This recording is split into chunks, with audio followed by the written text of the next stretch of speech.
kabrigada, and syempre dahil Thursday for today, talaga namang nag-ikot na tayo sa kagilid-giliran at kasingit-singitan ng Metro and Mega Manila para tanungin ang ating mga kabrigada na kung sila nga ba ang tatanungin since this coming February 25, alam naman natin EDSA Revolution na. Dito nga natin ginugunita yung pagtutulungan ng mga madre at lahat pa ng mga individual during those time para nga dito sa pagkakaisa, no, para mayroon silang iisang layunin during those times. At naman during those times, English. Pero yun na, Brigada Gab and Brigada Haji, dahil naman for the go-go tayo, syempre for the lakwachera tayo, nagtanong na tayo sa ating mga kabrigada na kung sila nga ba ang tatanungin, sa tingin ba nila dapat bang gawing non-special working holiday etong mismong February 25. At nang tanungin natin sila, ito ang kanilang kasagutan. Para sa akin maganda may pasok kasi yung trabaho ng taong kinakailangan sa kanilang trabaho. Hindi yung hindi papasok, walang magawa. Dapat gawin siyang special non-working holiday. Isa siyang like para siyang expression kasi na one time sa history natin, nagkaisa yung mga Pilipino para ipaglaban yung karapatan sa Pilipinas. Walang pasok. Para? Celebrate yung EDSA. Kailangan may pasok kasi may mga pamilya.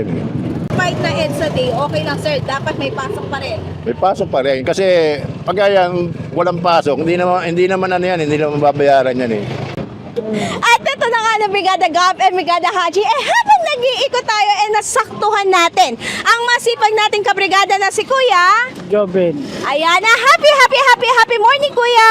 happy Ayan, parang sobrang happy ni Kuya doon na. Happy? morning. Oh, di ba? Di ko pa sinasabihan to, alam niya na yung next line. Morning.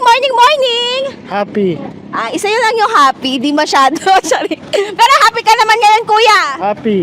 Happy. Pansin na pansin, Brigada Gaben, Brigada Haji. Pinapasaya natin ang araw ni Kuya. Pero ito na nga, no, sir, this coming February 25 po, kasi di ba, EDSA na po. Dito po ginugunita yung mga nagtulong-tulong, yung mga madre, at kung iba-iba pa pong mga tao na during that time, para nga po dito sa EDSA Revolution.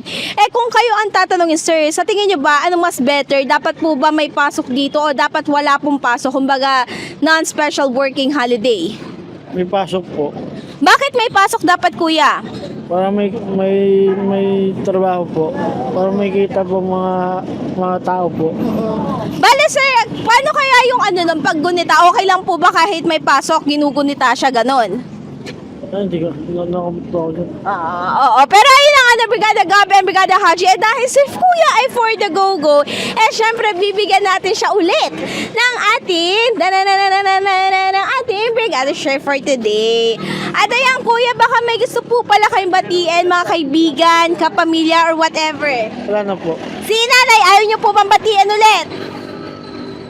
Ako na po yun. Okay na yon. Okay na daw ang kanyang pagbati kasi kanina kausap natin si Kuya, binati niya na yung kanyang nanay na nasa Bicol. At ayan, thank you so much, Kuya. Thank you po rin. At ayun na, Brigada Gab and Brigada Haji, magpo-for the babay na tayo, kaya naman in the heart of changing lives. Ito sa Brigada Anfortas ng 105.1 Brigada News FM Manila, the Music News Authority. Ang bahaging ito ay hatid sa atin ng Maxan Mangosteen Santon Coffee. Max Healthy, Max Sarap.